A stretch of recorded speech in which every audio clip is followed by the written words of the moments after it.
Good blessed Saturday evening, May the 3rd, 2025. The time being about 6:05 a.m. I greet all human beings all around the world with the universal greetings of peace and the blessings of God be with you. It doesn't matter what your political, philosophical, personal, nor your religious beliefs may be. It doesn't matter whether you're the richest to the poorest person on the face of this earth. It doesn't matter whether you the proclaim toughest to the proclaim weakest person on the face of this earth. It doesn't matter if you're my family, friends, nor my proclaimed enemies. It doesn't matter whether you like me or anything that I say or do. That's your prerogative. You have a First Amendment to the United States Constitution, a freedom of press, a freedom of speech, a freedom to protest, a freedom to associate, and a freedom to gather. As long as you do it all in a peaceful manner. If you're a felon, you want to check with your local law enforcement officials to see if it's okay for felons to gather together, because in some places, felons can't associate or gather together with each other. If you're on probation or parole, you want to do the same. Check all the above with your probation or parole officer to make sure that you're not violating your probation or your parole. Today is a special day for me. I'm going to tell you why it's a special day for me. Because on Friday, May the 3rd, 1996, was the first time that I ever came to Charleston, Missouri, Mississippi County. I came down here and I was living on Vine Street, Vine and Boone, in the 500 block of Vine Street. Now I'm living in, 29 years later, I'm living in the 600 block of Vine Street. What I want to say about it, those that know me, I started off in the 500 block of Boone and Vine Street with my grandmother, Flora Ivy Scott. May she rest in peace. Good lady. I learned a lot from her. She was a very inspirational lady, not just to me, but to my dad, his stepmother, or might as well say his mother, because his mother passed in 1940. He was about maybe 13 or 14 years old. But since I've been down here, anybody that know me, I was there with my grandmother. She was able to take care of herself, but I was one that straightened up things. When I say straighten up things, if things ain't right in a house, whether it's family or not, I was the equalizer. I was the evictor. I was the terminator. And that's what I've been since I've been down here, the voice of the people, the voice of the voiceless. I done help elders. I done help youngsters. I've been the same person when I came down here 29 years ago, and the same person now, and the same person back then. And I thank God that I started off with my grandmother, because if I didn't, I wouldn't still be down here in Charleston, Missouri, Mississippi County. I would have disobeyed God and went on back. I'd have been like Jonah. When God sent him to Nineveh and he was on that boat, he didn't want to go. He went down there in the bottom of the boat. But he got out, got up, and they threw him out in the water, and he was in the belly of the whale for 3 days and 3 nights. And it woke him up. My grandmother woke me up. You see, my mother and dad, they gave me guidance, but, I went off course, and God sent me down here to a place that I didn't want to be. I didn't know I was going to get all these attacks. Then when I learned I would be attacked, I didn't think it would be who it is. The racism was so strong, I thought it would be all white people. But most of my attacks lately has been blacks. Blacks that envy me, blacks that's corrupted, blacks that's misusing other blacks.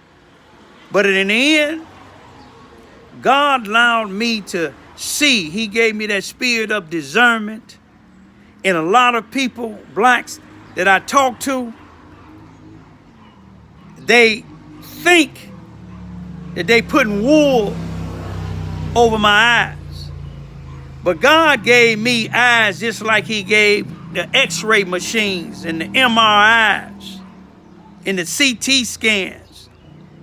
Gave them the ability to be able to see bone and tissues that may be torn, fractured, or broken. He gave me spiritual eyes to be able to see. And I thank him for it. Now, a lot of people may think when I say things, I'm talking about the whole group. When I talk about preachers, when I talk about white folks, when I talk about sellout blacks, when I talk about law enforcement officials, when I talk about judges, I always say if the shoe fit, wear it. Lately, I've been talking about Masons and these people that's in sororities. Anybody that's a Mason or in a sorority that know me, some of y'all have my phone number so we communicate. Know me? No, I ain't talking about all of y'all. But anytime somebody a part of something that y'all said that you on a positive level, a Mason, sorority, preacher, law enforcement officials, and you still work hand in hand with somebody that's corrupted, you're no different than them. You won't see me marching hand in hand or marching in the streets with individuals that's bringing chaos to our communities. You see, God allowed me to sit down with my enemies. He said he prepared a table before me in the presence of my enemies. But see, at the same time, you know what he do? He anointed my head with oil. You see, when the enemies think they got me outnumbered, God said, my cup runneth over. You see, if you back up on the 23rd Psalm, it says, as I walk through the valley of the shadow of death, I would fear no evil because God is with me. His rod and his staff, they comfort me. You see what I'm saying? They comfort me. And that's how I made it. You see, some of y'all tried to bury me, but y'all didn't know I was a seed of God. I'm continuing to grow. Y'all tried to stop me from raising my two daughters. They going on 19 and 20, but y'all failed. Y'all tried to take my dad when I brought him down here in October of 2014. Y'all failed. He lived until January 2021 when he passed away from dementia, 93 years old. And if we back all the way up 29 years ago, my grandmother was the only family down here but on my dad's side that really tried to help me. Now, on my mother's side, my cousin Big E, may he rest in peace, Ellis and his family, they was there for me. You see what I'm saying? But I still love, I love all of y'all. But ain't no need of pretending. You see what I'm saying? All this family I had down here, with the exception of my two brothers, Wesley and Ricky, may they rest in peace. Didn't no other Ivies never take my daughters any place. Didn't no other Ivies have time for my daughters. But I still love y'all. You see what I'm saying? Now, there are people that when the school and the police department was trying to attack me, that was people that watch my children's. And y'all know who y'all are. I don't have to mention your name. There are black business people. Y'all know who y'all are Y'all been in our corner. Y'all didn't let people that didn't like me stop y'all from communicating with me. There are some of y'all that every job that I done worked on, y'all know what I fought against. I fought against racism. I fought against injustices. I fought against sexual misconduct from the employees. Even helped a brother get a lawsuit against him. I ain't got to mention y'all name. Y'all know who I am. When my grandmother died, didn't no family on the Ivy side try to help me but my cousin Tiny. And Buddy, may Buddy rest in peace. They was married then, and they was staying in the projects here. Now, my family on my mother's side, again, Big E and his family, Ellis, and his family was helping me. My brothers Wesley and Ricky, when they came down here, may they rest in peace, they was helping me. You see what I'm saying? And there's other people in this town that treated me and my daughters better than my family. You see, I didn't really know too many of these Ivies when I moved down here, but they my blood. You see, when I was in Chicago, Ivies stuck together. But some people didn't like the way I operated in my grandmother's house. You see what I'm saying? My grandmother was elder. I'm not going to sit here and see individuals misuse my grandmother who's elder. You see what I'm saying? Like I'm an elder now.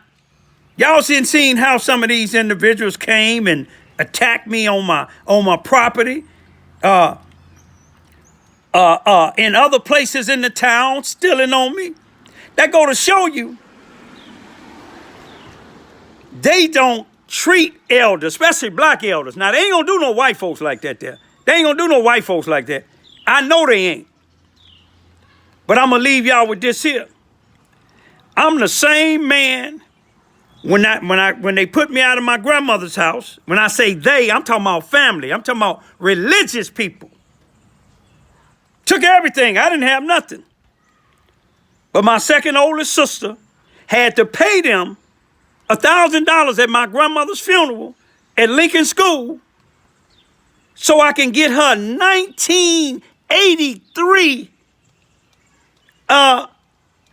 Mercury Grand Marquis, because I didn't have nothing. I wasn't from down here.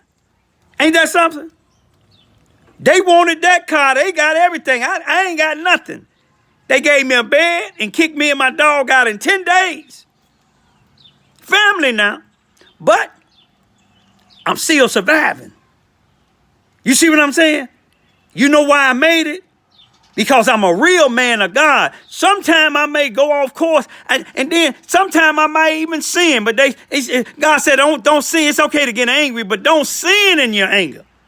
See, some people think when I say certain things, when I cuss, oh man, he can't be believing in God. But if you knew me before then, I didn't cuss. I picked up these here and sent you to the local cemetery. Not to the hospital, the local cemetery. But that ain't something I want to do no more. You see what I'm saying? That ain't something I want to do no more. What I want to do is what God told me to do. A few judges from the Cook County jail in Chicago, Illinois, they told me to go to a different geographical location. And I came down here. He said, you ain't a violent person. You just one that don't take no mess. You don't look like you will do anything, but they don't know what's inside. Y'all don't know what's inside now. But whatever's inside of me and inside of this is stronger than my thoughts. And that's God.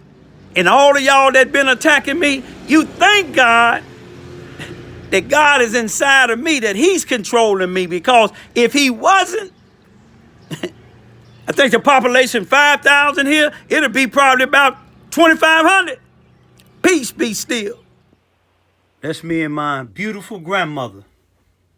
About a year or two before I came down to Charleston, Missouri to stay with her. That's my Uncle Percy all the way to the left. May he rest in peace. That was my dad's youngest brother. That's Uncle Percy's wife next to him. And that's me hugged with my grandmother. She was short in stature, but she was tall and standing on the law. You see the things that were happening to me? If she was alive,